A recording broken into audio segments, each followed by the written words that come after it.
Mother Knows Death, starring Nicole and Jemmy and Maria QK.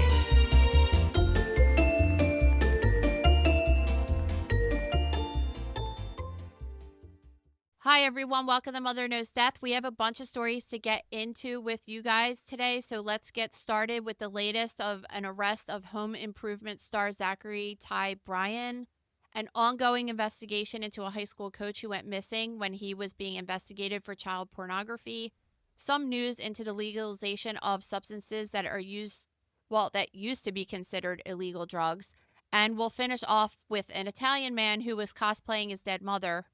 All that and more on today's episode. All right, so this kid from Home Improvement, you didn't really watch that show, right? I don't like Tim Allen. He makes me uncomfortable. Why? He's don't funny. The only thing I really like him in is Christmas with the Cranks, but even that movie, he's so, I don't know, something about him makes me uncomfortable. What about the Santa Claus? Yeah, I tolerate the Christmas movies, but I just don't like him that much. So I definitely was going to watch a whole sitcom with him in it.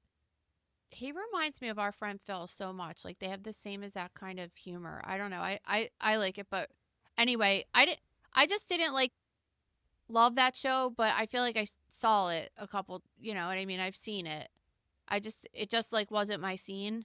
But I mean, you see this sometimes with kid actors that they can't get their shit together. This guy said that it was even though he was on that show for 8 years, it was really hard for him to get a job after that. I mean, I call it child actor syndrome. It's when they go crazy when they're adults. And but it doesn't happen to all of them, which is interesting. It doesn't happen to all of them, but I would say it happens to most. It's funny when you see,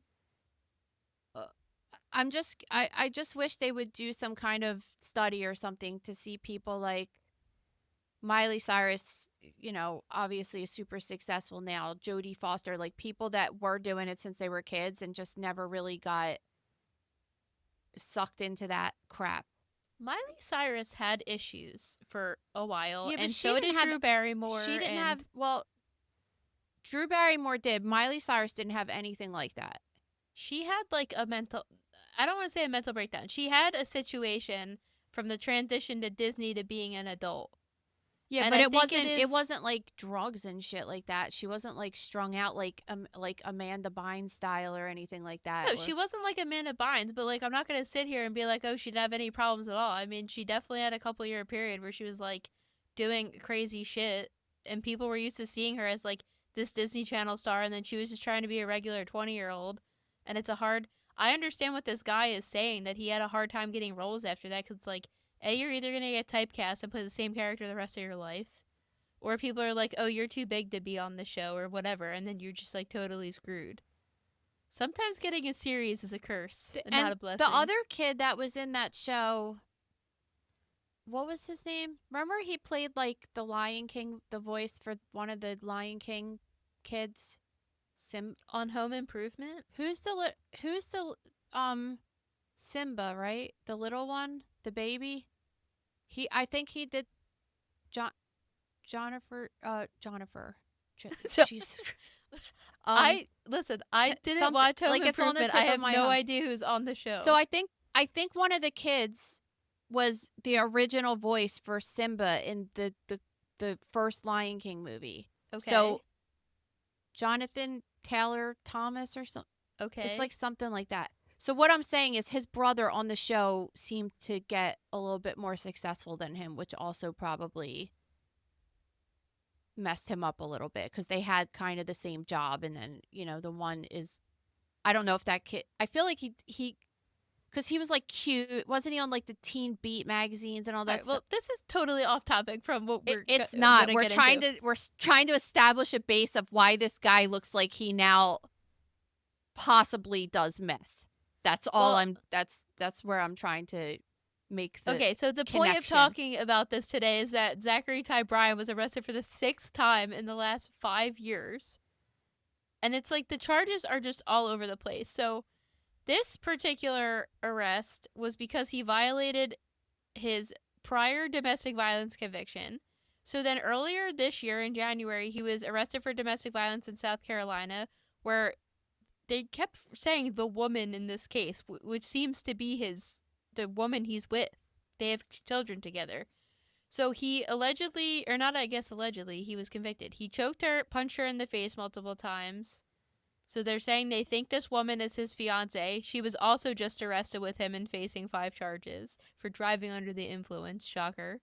So then, going back to 2024, he was arrested twice on DUI charges. 2023, charged with 4th-degree felony assault, 3rd-degree robbery, and misdemeanor harassment. And then in 2020, arrested for allegedly strangling his then-girlfriend at an Oregon home. He pled guilty in that case to 2 domestic violence misdemeanor charges and was sentenced to 36 months of probation. Why is this guy just getting probation? He's like mega loser. So Yeah. we know from, if you guys didn't listen to the interview that we did with Jim Schmidt, who is Gabby Petito's dad, a couple of weeks ago, one of the biggest signs that someone might end up strangling someone to death is when they do it multiple times throughout the relationship or in other relationships.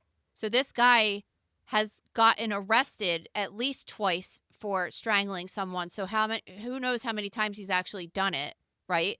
So don't be surprised if this pops up again and he ends up killing someone because of it, because he keeps getting released and he's going back to the same woman, especially. So she's a victim of domestic abuse. But what's striking too is you look at, so he has a mugshot from 2020 where when you look at him, you're like, oh, it looks like him, how he was in the show. He looks a little bit fatter. Like, he just looks like how he would look as an aging adult. Fast forward to this January, that, almost next January, but January 25, his mugshot, he looks like what you would see when that website was really famous that was called Faces of Meth. Like, he has that look of that you would see commonly in those kinds of mugshots, where you would see a before and after and see what the drugs do to a person. So I don't know if he's done it, not confirmed, but I'd be shocked if he wasn't. I mean, and just like this crazy lifestyle that he's living and everything like that. I mean, it's honestly a shame. The worst part of it is, like, I don't give a shit about this guy. Like, he's got little kids. Apparently they witnessed him choking their mother. Like, it's just terrible. Why isn't he in jail? And also, another major red flag always is people smiling in their mugshots. Getting arrested should be, like, not something you're happy about. It should be one of the worst parts of your life. Maybe he Not was trying to look smiling at. Maybe he was just trying to get a new acting gig or something. I don't know. He knew his mugshot, I guess, was going to land on TMZ, so it's cheaper than getting new headshots. It's free. I don't know. This is so fucked up. His probation's set to end in October of next year. I don't know if this violation is going to prolong that or maybe give him jail time. Personally, I feel like based on all his offenses, I think he should maybe be in jail for some time. It doesn't seem like he's taking any of his arrests seriously, and he's just going to keep doing bad things. You know what's interesting? Like, I was talking about this with the girls recently because we were talking about Stranger Things and how they're not doing any more of the show, and I was explaining this to her with characters that are children, that sometimes they get typecasted into these roles that they played. And I mean, it's kind of the same when you think about Stranger Things and stuff. Like, think about seeing these kids in other movies. It's just gonna, or shows or anything, it's just gonna be very hard to, like, picture them as someone else.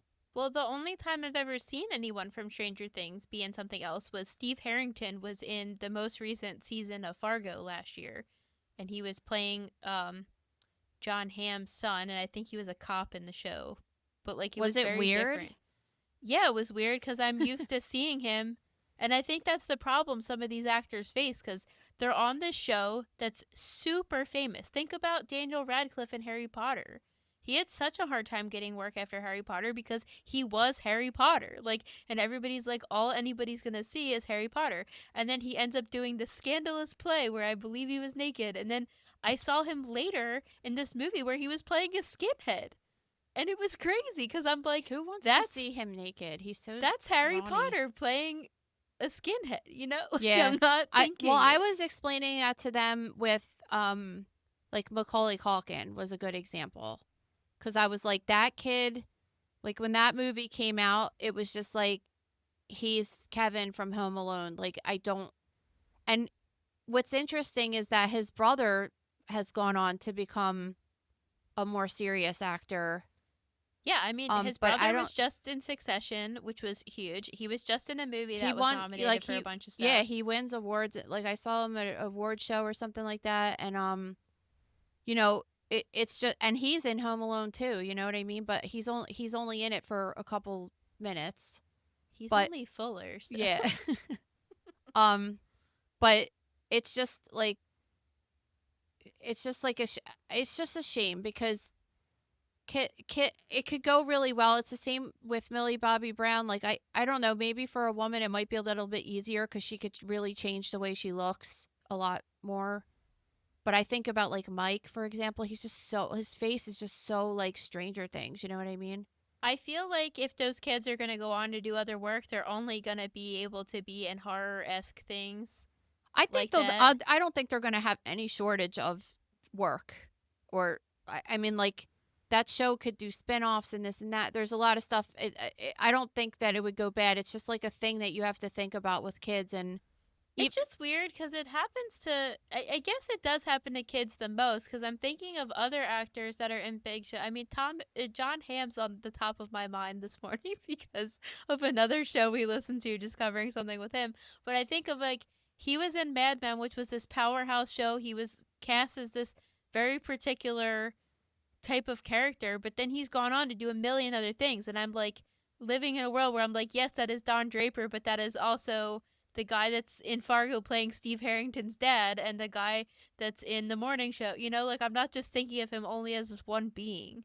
Well, I mean, and like think of someone like Harrison Ford, for example. Like he's Indiana Jones, right? Those movies were awesome and very popular, but he also did a lot of awesome movies. So he's just like one of those people that can get away with it.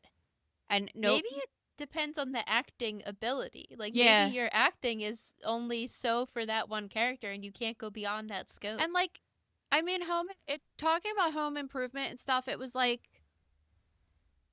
you know when you watch like Young Sheldon, my favorite show, and all of the people really play a role in it that they're like, well, you never really watched it, right? I've seen it. It's not like I've never seen it, but I feel like a show like Home Improvement is like so benign that it's like it wouldn't affect him that way. You would think. Yeah, like I don't know, like I think like Young Sheldon, for example, all the kids in the show and the adults, like every person plays a role, and like if they weren't there, you'd feel like something was missing, like, right? It's just like because they all have like such personalities that are funny in different kinds of ways, right? But in Home Improvement, it was kind of like the real relationship and the real like reason people watched it was because of the mom and the dad's interaction, and even the mom with the owl guy or the dad with the owl guy. Like the kids were just kind of like there, like they were boring. Is it possible he just wasn't a good actor? Yeah, that's that's what I'm why he wasn't getting work. Like I was never like, oh my god, like that kid. Like when I watched Young Sheldon, like the show's about Sheldon, really. I mean, he's probably the main focus of the show, but it's like the older brother's freaking hilarious and cute and charming, and like, you know what I mean? Like when I think of Home Improvement, I'm just kind of like, you know what I mean? Like it's not. There's just like not there. That's what I'm saying. There's not like, really anything to them. I do think it's more particular with children, but it also has to do with being on these massive hit shows like Stranger Things, like Harry Potter, right? Like Home Improvement, so irrelevant in some sense. Like it was a very successful show and it had a good run and it had big actors on it. But even Tim Allen's not stuck in that. He's the star of that show. He's in a million things. Yeah, exactly. That's what I'm saying. So I just think it's a bad excuse of why his life didn't go the way he wanted. I just think too, though, with it's just a lot of pressure with kids because they get like they start off very young having a job. You know, like most people, they get their first job when they're a teenager and they work at a pizza place or they waitress or they coffee shop, and then they like move up and they have a bunch of jobs before they actually like settle on their career and get their job and stuff like that, right?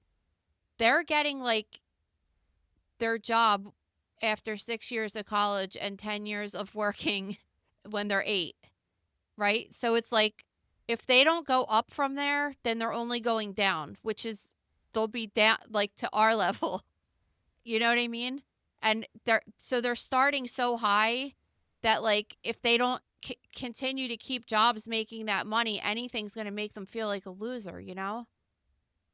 Yeah, and I get and that. it's not good. That's why it's a chance you take that people, I mean, like Millie Bobby Brown, like people love her. They think she's like she's the star of this show and she made all this money and stuff, but like what if that's all that really happens for her? Is that going to mess with her mind? That's what I'm saying. Yeah, but let's talk about her for a minute because like I think right now she's taking a break from acting because she just got married, she just adopted a baby, right?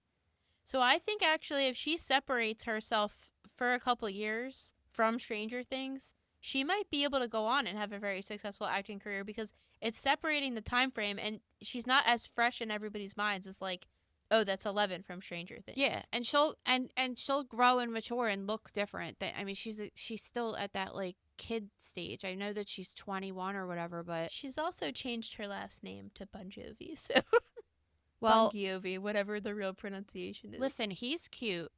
He is cute. He's very cute, and like good. I don't think that like I don't know why anybody thinks there's anything wrong with that. Like she loves the guy. She wants his last name. I changed my last name to my husband's last name. I don't blame her either. And it's not like a totally irrelevant name. I mean, hello, your father-in-law's Bon Jovi. She's a little bit different too because like her. I mean, for the most part, if you survey anybody that's ever watched that show, like there's a high percentage of people that think it's the best thing ever. There's not a lot of people are that, oh, that sucks. Like really, like so many, and it's just so many people think it's the best thing ever. So she's always going to be able to like go to some kind of Comic-Con and like be a big deal, even when she'll be like Linda Blair, like. Well, everybody should watch Entourage because that's like kind of the whole storyline of the main character's brother was that he was in this like sensationalized show and the only work he could ever get was going to things like Comic-Con after and reliving that character. All right, we're talking about this way too long. Let's get on to other stories. A high school football coach is missing conveniently after being investigated for child porn. Yeah, so I guess he left his house right before the Virginia State Police were supposed to show up to arrest him. I don't know if he got tipped off somehow or whatever, but he left his house with a gun and walked into a wooded area and hasn't been seen since. So they are looking for him. Of course, you know, the hopeful thing that will come out of this would be, well, I mean, you don't want anybody to kill themselves, but you'd rather them do that than to hurt people. And he has a weapon and he's clearly mentally unstable right now. And I'm sure he feels like his whole world is falling down because he's married, he has children, he coaches this football, and all of a sudden this came out that he was soliciting a minor and child pornography. And like if they were going to arrest him, they clearly have, I mean, innocent until proven guilty, I suppose, but they clearly have some kind of evidence. Because if he was innocent, like, why would he run? Well, I think the timeline's a little different than what you're saying. I think that there was a report to the school. The school put him on leave, and then the cops were going to interview him that night because the arrest warrant, not arrest. The arrest warrant wasn't issued until a couple days after he went missing. Yeah, I'm sorry. So they were just coming to talk to him, basically. They were coming to talk to him, and then But like, when they got there, he wasn't at the house, and then he was last seen going into a wooded and mountainous area near his house. So it's gonna probably be a little hard to find him see, if he's still alive. this is the thing that's scary though, because if he harmed or child porn or something with a student at the school, that's what it seems like, then like, don't you think that that child's family is scared because he's on the loose with a gun and knows who it is that reported him? Well, Like, yeah. yeah, like the community in general, just like the school in general. I don't know how I would feel right now if I was sending my kids to school knowing that one of the teachers is on the run from the law for assaulting a kid in my school and has a gun with him and nobody knows where he's at. That would make me very nervous to send my children to school there. Well, of course. What if he goes nuts and just goes in school and starts shooting people? Well, yeah, you don't know that's going to happen. I also heard on another show this morning that apparently they had an issue with another teacher at the school with child pornography. Well, I'm sure they have an issue with all the time at schools. It sucks. But like, listen, like, people that want to be child predators, like, the best thing to do is go teach at a school because that's how you have access to children.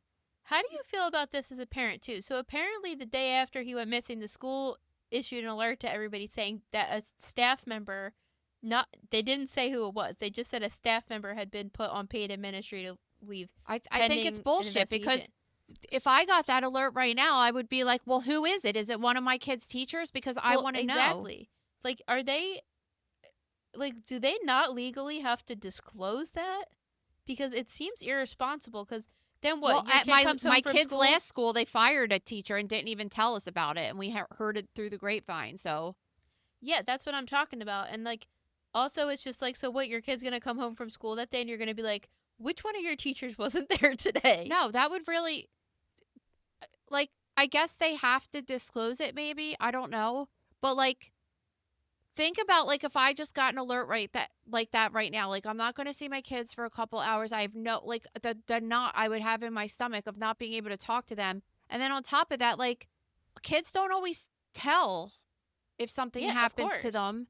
And like, I need more details about, like, what happened. Was it a boy or a girl? Was it their teacher? Like, was it somebody that my kids would never even see in the day? Like, I mean, the same thing happened at the kid's old school. Like, the guy that they asked to leave, right?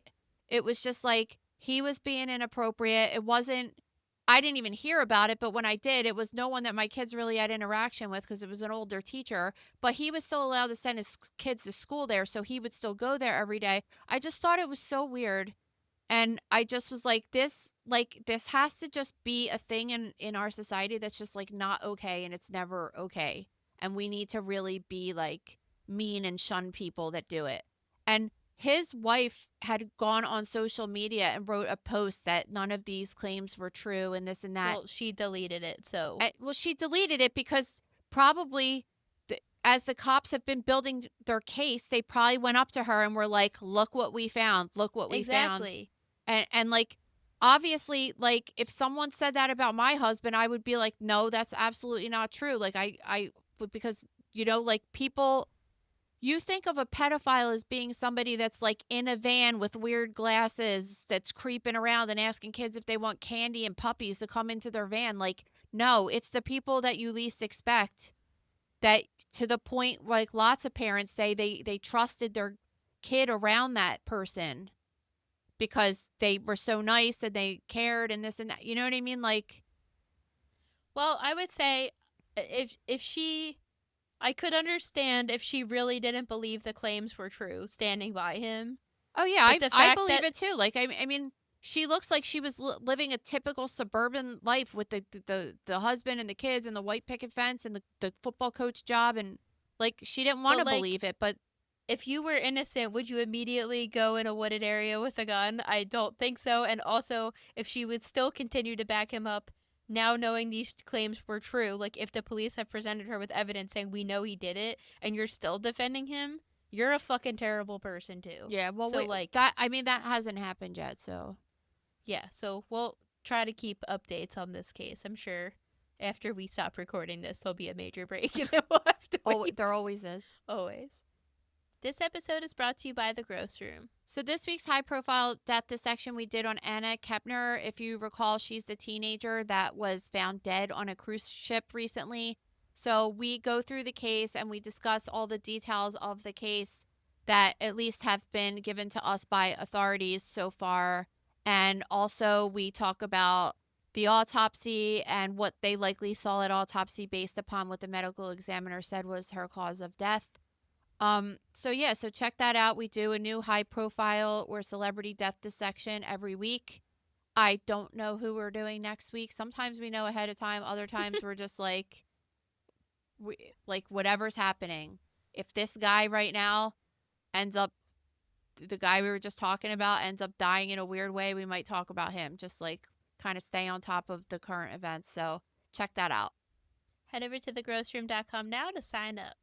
All right, let's talk about magic mushrooms.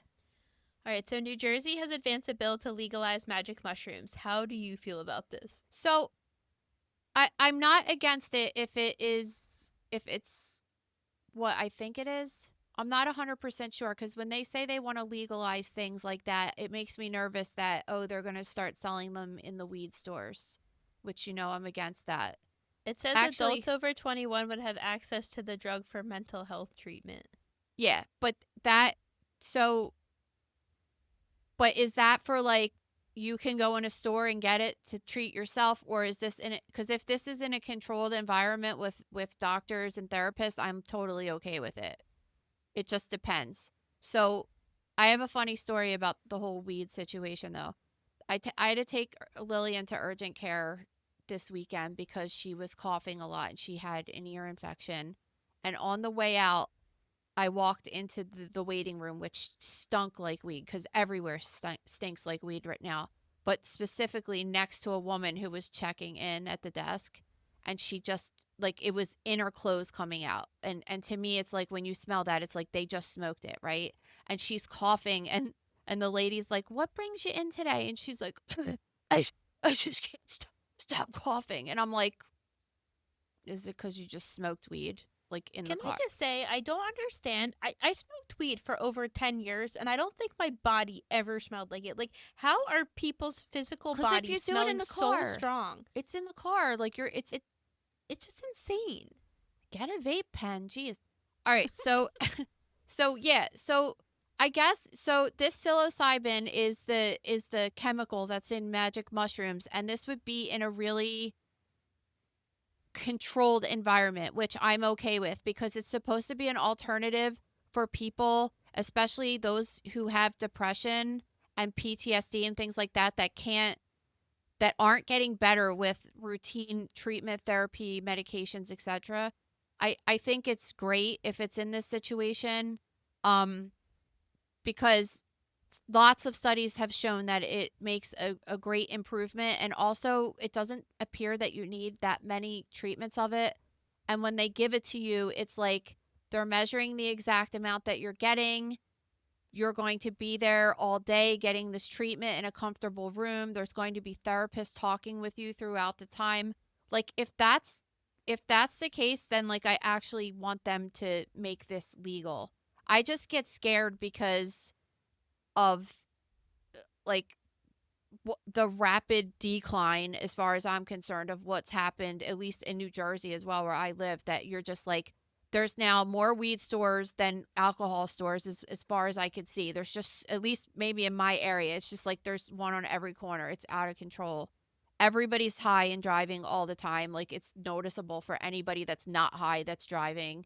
And of course, like the next story that we're going to talk about, which is ERs are seeing way more visits now, and it's obviously can be correlated to the fact that it's easier to get and it's a higher potency than was ever before. So now people, I mean, we've talked about on this program before about the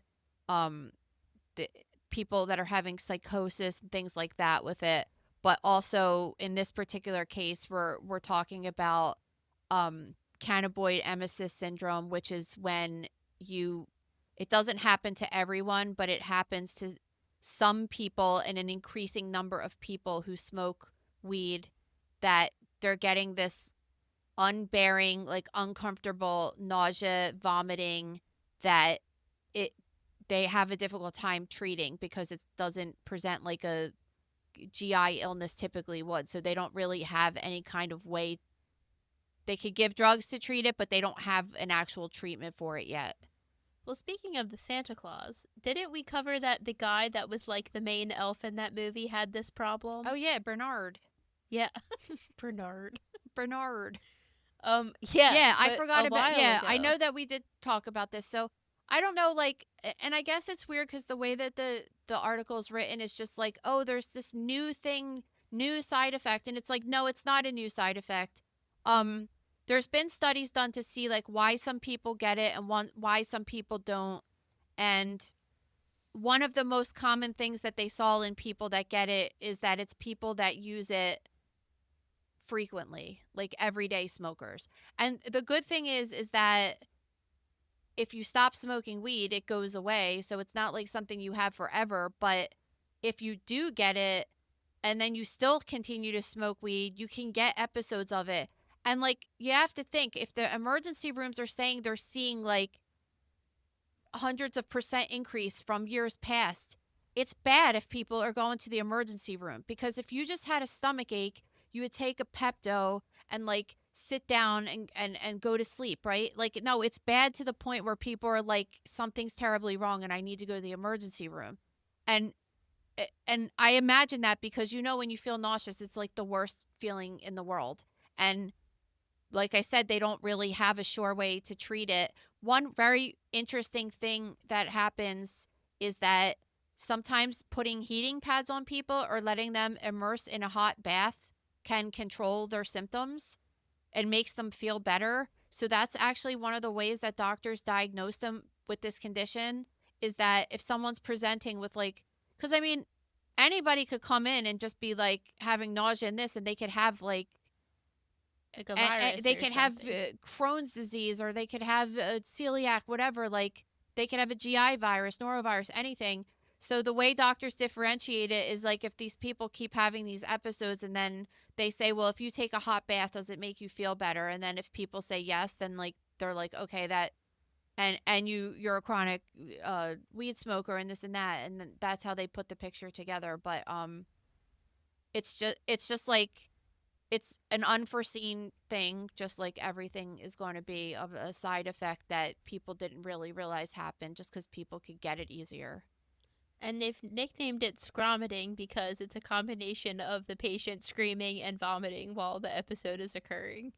And they're saying it's worse than childbirth, but how do you know? I mean, unless you've had both Well, happen they to said you, how do people, you know? yeah, and like, I feel like one good thing, I've always said this about childbirth, like, it is the worst pain I believe that a human could experience, but I mean, maybe, but it's up there with the top 2 or 3 things, right? But I think the one thing that makes childbirth so tolerable, well, number one, the kid's coming out whether you want it to or not, so you just have to deal with it. But I mean, like, what are you going to do? You have to tolerate it, right? But also, when you're in that much pain and you're in childbirth, you know why it's happening to your body, and you know that it's going to end when the baby comes out. It's a guarantee. And it's going to go from like 100 to 0 in 2 seconds after the baby comes out. And most people, not you, get epidurals. I'm just saying, though, regardless, like, when you're, I'm telling you this right now because you're pregnant, walk in there thinking you're not getting it, because you might not get it. And then what? Like, That's it.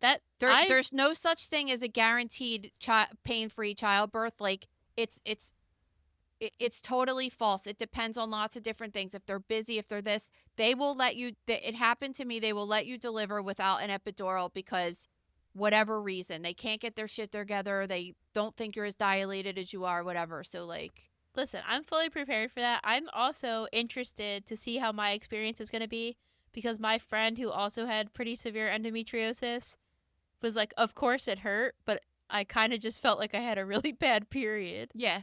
Well, and listen, like, this this is another thing, because a lot of people will ask, oh, do your tattoos hurt or this or that? And I'm just like, listen, like, tattoos feel like absolutely nothing compared to giving natural childbirth. So, like, if I survive natural childbirth, I'll survive a tattoo, which is the same exact situation, that it hurts really bad, and as soon as it's done, it's done.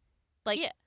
but so anyway, getting back to this cannabinoid hyperemesis syndrome, like, you can imagine that it is very painful and you don't really know why it's happening. And that is scary, which makes it worse. And the doctors don't really know how to fix you, which makes it even worse. Like that to me is like, okay, maybe it is that bad. But, and like, this is like one of the reasons that I don't drink alcohol, because any time that I did, I mean, the rare times I did, I got sick, and I hate that feeling. I just hate it. It's the grossest feeling in the world when you feel like you have to throw up, or when you're throwing up, or you're just nauseous, and Well, like hangover, nausea, or puking from drinking is it's terrible. So yeah, I could see why people say that. no, totally. All right, we have a real life Mrs. Doubtfire situation going on in Italy. So back in 2022, this elderly woman died, and instead of reporting her death, her son decided he was going to dress up as her and try to claim her pension checks. Wow. So this gets really interesting. So I guess her ID, he was able to collect these checks for all this time, and then recently her ID expired, and in Italy you have to go renew it in person. So he dressed up as her, put a wig on, put makeup on, goes to the agency to try to renew the ID, trying to be her, and then at the agency, the person dealing with him was like, "Why does this elderly woman have hair on the back of her neck and on her hands and on her chin?" Thought it was suspicious, and then ended up reporting him, and he got caught by police. He just missed major things. And Yes. he might have been able to get away with it like that, but especially a woman looking like, you're just going to be like, okay, because like, if you saw something like that, you would be like, that person is totally wearing a wig, that person's makeup is terrible, like, why does it look like that? And you're just kind of like analyzing the situation, like, what's going on here? Like, and Yeah, you look 'cause and you're like, it looks like it's kind of crazy, because this happened in Italy. Like, if this happened in America, which you probably could just get like the ID without even having to go in person. If you called and said that, they would be like, "Oh, you're being a somethingist," and whatever. I don't even know what you would be saying. You're against this or you're against that, and then nobody would even do anything. They'd be like, "We can't accuse him of being that woman of being a man. That would be." You know what I mean? Like, they could sue us and they could this and that. And in Italy, they're just like, yeah, we don't care. Like, she called her employer and was just like, yo, this is a dude dressed up as a woman trying to get these benefits. And they listened to her and called the cops. It Well, just I would thought never happen here. I thought it was interesting. I mean, obviously, when you see the side by side pictures, you're like, okay, I know what's going on. But as a hairy person, I was like, I don't think it's fair. You don't have like pube hairs like a man does on their hand. No, but I was thinking, like, the last week when we were at the doctor, like, Ricky was like, oh, I'm gonna take a video of the heartbeat, right? And like, my stomach's in it. I'm like, dude, my stomach is so fucking hairy. It is disgusting. Like, It's not, don't take videos of that. It's hairy, like Italian people have more hair. Like, Lucia does too. Like, it's just the way it is. But like, man hair just looks different. Yeah, I was just usually, cracking up at the thought that like the hair caught him. So basically, what this guy's deal is, he's 57 years old. He was a nurse, unemployed. I wonder why. So then they end up going back to the house. They find the mummified body of his mother wrapped in sleeping bags, stuffed in a laundry room closet. And he's accused of removing fluids from her body with a syringe to prevent decomp.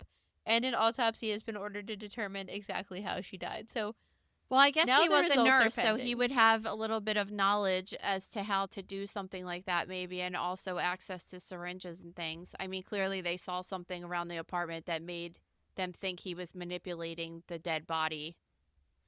Yeah, I mean, we've talked it's about this a gross. couple times of fraud. Like, people. Wasn't there one case that a woman like brought her dead uncle into the bank? Oh yeah. That was a great one. Well, another what's one of- interesting. Remember somebody cut someone's fingertip off and was using it as like the fingertip?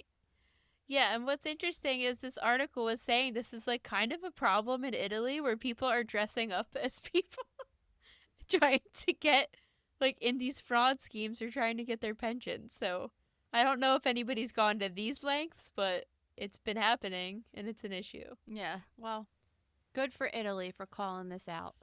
All right, guys. Well, if you want some Mother Knows Death merch or gross room or Dora Mater or all the other fun things we have on there, please head over to the DoraMaterShop.com. Our discount code is in the description of this episode. Please head over to Apple or Spotify, leave us a review, subscribe to YouTube, and if you have stories or questions for us, please submit them to stories@motherknowsdeath.com. See you next time. Thank you for listening to Mother Knows Death. As a reminder, my training is as a pathologist assistant. I have a master's level education and specialize in anatomy and pathology education. I am not a doctor and I have not diagnosed or treated anyone, dead or alive, without the assistance of a licensed medical doctor. This show, my website, and social media accounts are designed to educate and inform people based on my experience working in pathology so they can make healthier decisions regarding their life and well-being. Always remember that science is changing every day and the opinions expressed in this episode are based on my knowledge of those subjects at the time of publication. If you are having a medical problem, have a medical question, or are having a medical emergency, please contact your physician or visit an urgent care center, emergency room, or hospital. Please rate, review, and subscribe to Mother Knows Death on Apple, Spotify, YouTube, or anywhere you get podcasts. Thanks.